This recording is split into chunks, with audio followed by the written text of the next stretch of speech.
Selamat sore saudara mahasiswa, kita berjumpa kembali dalam mata kuliah kewirausahaan, di mana pada sore hari ini kita akan membahas perencanaan dan pengendalian keuangan. Di dalam tema ini, harapan dari kami sebagai seorang dosen, mahasiswa diharapkan mampu menjelaskan bahwa kemampuan perencanaan dan pengendalian keuangan dapat mempengaruhi kesuksesan pelaksanaan wirausaha. Perencanaan dan pengendalian keuangan. Di dalam perencanaan dan pengendalian keuangan itu ada beberapa hal yang harus diperhatikan. Di antaranya meluangkan waktu untuk memperbaiki posisi keuangan. Bagaimana dalam perencanaan itu kita harus meluangkan waktu untuk memperbaiki posisi keuangan yang ada. Menghilangkan kelemahan-kelemahan. Nah, tentu saja dalam perencanaan itu pasti ada kelemahan-kelemahannya. Nah, di sini bagaimana cara kita menghilangkan kelemahan-kelemahan yang ada sehingga sedikit mungkin kelemahan itu tidak terlihat. Mengembangkan kekuatan dan potensi keuangan. Nah, di samping itu pula mengembangkan kekuatan dalam potensi keuangan ini sangat diperlukan dalam perencanaan dan pengendalian keuangan. Karena apabila kekuatan dalam potensi keuangan itu sudah benar-benar maksimal, apapun yang direncanakan tentunya pasti akan bisa tercapai. Belajar dari keberhasilan dan kesalahan masa lampau di bidang keuangan. Nah, di mana keberhasilan juga suatu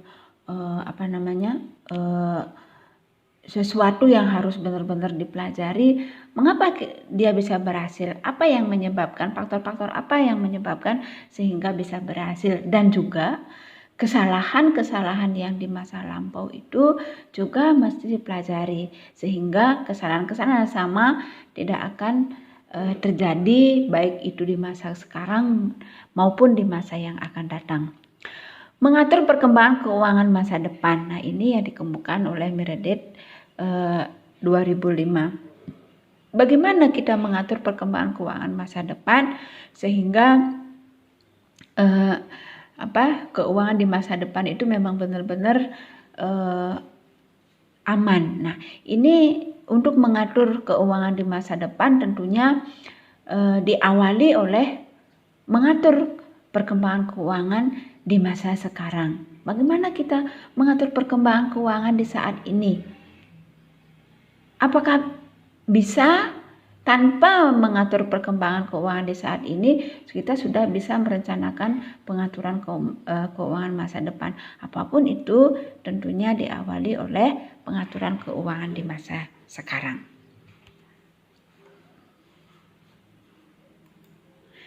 Administratif entrepreneur. Nah, apa itu administratif entrepreneur? Perilaku yang mobilisasi sumber daya dan dana serta mentransformasikan menjadi output dan memasarkannya secara efisien. Tentunya di sini hasil keluaran outputnya bagaimana dan memasarkannya secara dapat memasarkan secara efisien. Menciptakan inovatif entrepreneur.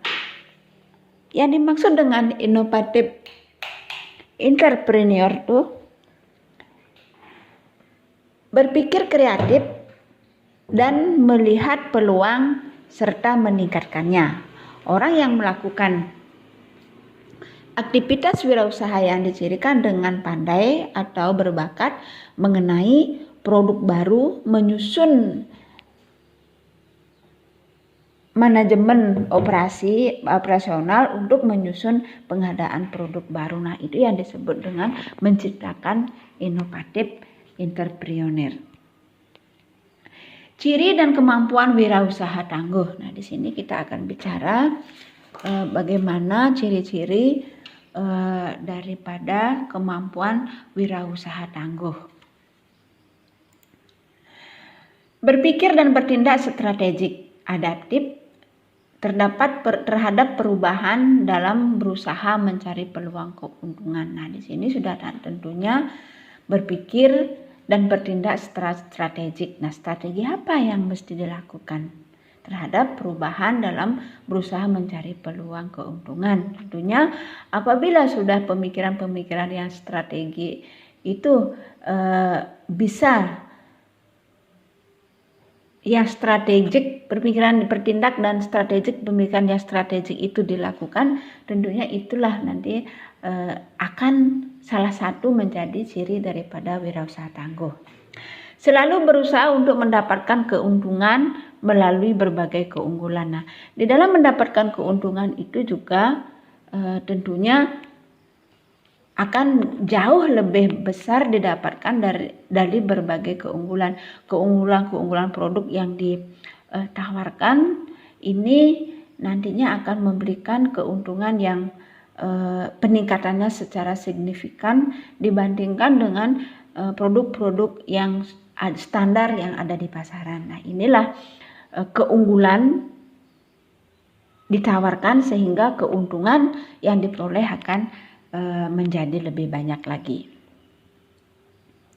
Berusaha mengenal dan mengendalikan kekuatan dan kelemahan perusahaan. Nah, seorang wirausaha tangguh itu juga harus mengenal dan mengendalikan kekuatan serta kelemahan perusahaan.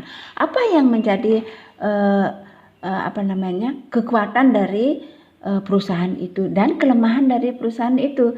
Di saat kekuatan itu diketahui, maka itulah yang dijadikan salah satu acuan sehingga perusahaan itu nantinya akan menjadi lebih bagus lagi. Nah, kelemahannya juga harus dikendalikan. Apa yang menjadi kelemahan sehingga kelemahan itu tidak kelihatan dan akan ditutupi oleh kekuatan dari perusahaan itu sendiri. Meningkatkan kemampuan dengan sistem pengendalian intern. Nah, di dalam perusahaan juga seorang wirausaha tangguh itu dia harus mampu meningkatkan kemampuan dengan sistem pengendalian intern. Intern itu sudah tentu apa-apa yang terjadi di dalam perusahaan itu dia bisa mengendalikan. Artinya di saat perusahaan itu mengalami sesuatu yang gejolak yang sangat hebat, disinilah seorang wirausaha tangguh itu mampu dengan sistem pengendalian intern yang ada, mampu mengendalikan apa yang sudah sedang terjadi di dalam perusahaan itu. Selalu berusaha meningkatkan kemampuan dan ketangguhan perusahaan, terutama dengan pembinaan motivasi dan semangat kerja serta pemupukan permodalan. Nah, meningkatkan kemampuan dan ketangguhan perusahaan terutama dengan pembinaan motivasi dan semangat kerja. Di sini diperlukan seorang pekerja sumber daya manusia juga mereka memerlukan motivasi dan pembinaan sehingga motivasi kerja dan semangat kerja serta pemupukan permodalan itu akan dapat dilaksanakan dengan baik. Nah, itulah ciri-ciri daripada kemampuan wirausaha tangguh. Nah, ciri dan sekarang kita bicarakan mengenai ciri dan kemampuan wirausaha unggul. Berani mengambil risiko serta mampu memperhitungkan dan berusaha menghindarinya. Nah, di saat wirausaha dia berani memiliki komitmen bahwa dia berani mengambil risiko, maka itu salah satu daripada ciri kemampuan dari wirausaha unggul. Kenapa? Karena seorang pengusaha itu dia harus berani mengambil risiko. Di saat kita tidak berani mengambil risiko, maka apapun yang kita kerjakan itu nantinya tidak akan bisa berjalan dengan baik. Maka di sini salah satu ciri dari kemampuan wirausaha unggul itu adalah berani mengambil risiko, serta mampu memperhitungkan dan berusaha menghindarinya. Selalu berupaya mencapai dan menghasilkan karya bakti yang lebih baik untuk langganan, pemilik, pemasok, tenaga kerja, masyarakat, bangsa, dan negara. Nah, di dalam berusaha itu juga mau selalu berupaya mencapai penghasilan karya bakti yang lebih baik untuk langganan. Artinya meningkatkan kualitas, meningkatkan mutu. Di sini bagaimana tadinya mutunya yang masih kurang bagus ditingkatkan sehingga menghasilkan karya bakti yang lebih baik untuk pelanggan, pemilik, pemasok, baik tenaga kerja, masyarakat, bangsa, dan negara. Nah, dengan mutu yang ditingkatkan menjadi lebih baik, di sini akan mengakibatkan pemasok, pemilik modal juga akan mengalami keuntungan, sehingga menghasilkan karya bakti yang lebih baik itu untuk pemilik, pemasok, tenaga kerja, masyarakat, bangsa, dan negara. Antisipatif terhadap perubahan dan akomodatif terhadap lingkungan. Nah, yang namanya perubahan itu dimanapun, bagaimanapun keadaannya itu selalu ada. Nah, di saat perubahan-perubahan itu terjadi, maka seorang pengusaha itu, wirausaha itu harus antisipasi terhadap perubahan dan akomodatif terhadap lingkungan. Bagaimana lingkungan yang ada di sekitarnya, yang mendukungnya itu seperti apa. Seorang wirausaha harus memperhatikan lingkungan di sekitarnya. Kreatif mencari dan menciptakan peluang pasar dan meningkatkan produktivitas dan efisiensi. Kreatif mencari dan menciptakan peluang. Nah, di sini tidak hanya seorang wirausaha itu tidak hanya menggunakan peluang-peluang pasar yang telah ada, tetapi dia kreatif mencari dan menciptakan sehingga meningkatkan produktivitas dan dapat meningkatkan produktivitas dan efisiensi. Selalu berusaha meningkatkan keunggulan dan citra perusahaan melalui inovasi di berbagai bidang. Nah, meningkatkan keunggulan yang ditonjolkan seperti apa, dan citra perusahaannya juga bagaimana melalui inovasi berbagai bidang. Bisa saja inovasi-inovasi baru atau produk-produk baru, baik itu di bidang produk, baik itu jasa dan yang lainnya, sehingga perusahaan itu selalu berusaha meningkatkan keunggulan dan citra perusahaan melalui inovasi di berbagai bidang. Perencanaan dan pengendalian keuangan. Nah, di dalam perencanaan dan pengendalian keuangan ini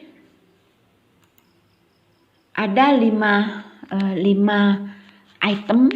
jenis yang mesti harus ditaati. Yang pertama, rencana-rencana tindakan keuangan seperti apa, baik itu penggunaannya untuk mendapatkan daripada keuangan itu juga seperti apa. Mengembangkan sikap terhadap sumber daya. Nah, sumber daya bagaimana, apakah itu sumber daya manusia, sumber daya alam, atau sumber daya yang lainnya. Mengukur dan mengendalikan strategi keuangan dan hasil. Di sini juga harus diukur pengendalian strategi keuangan dan hasil berapa hasil yang akan dihasilkan, keuntungan yang akan dihasilkan dari modal yang dimiliki. Sukses keuangan melalui orang lain, artinya sukses melakukan wirausaha itu melalui sukses keuangan melalui orang lain. Modal-modal kita bisa manfaatkan pemilik modal dari orang lain. Perangkat untuk pengendalian dan keberadaan sistem-sistem informasi. Nah, di sini juga diperlukan perangkat untuk pengendalian dan keputusan-keputusan sistem-sistem informasi. Rencana-rencana tindakan keuangan. Di dalam rencana tindakan keuangan juga ada beberapa item yang harus dipenuhi dalam rencana-rencana tindakan keuangan. Yang pertama, menetapkan tujuan-tujuan keuangan. Keuangan itu ditujukan untuk apa? Itu sebelumnya harus ditetapkan. Terus mengevaluasi strategi keuangan. Penilaian strategi keuangan seperti apa juga di sini harus diadakan evaluasi atau penilaian.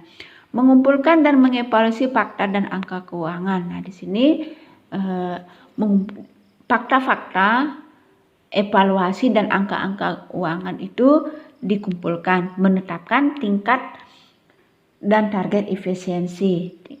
Target efisiensinya seperti apa? Sampai di mana? Mengembangkan sebuah rencana keuangan menyeluruh. Di sini juga rencana keuangan secara menyeluruh selalu dikembangkan. Memeriksa kebenaran rencana menyeluruh. Nah, di dalam rencana itu mestinya harus diadakan pemeriksaan secara menyeluruh. Menganalisis rencana dan membandingkannya dengan prestasi standar yang sudah ditetapkan. Meninjau kembali rencana yang sudah ditetapkan itu ditinjau kembali. Menggunakan rencana sebagai kekuatan motivasi.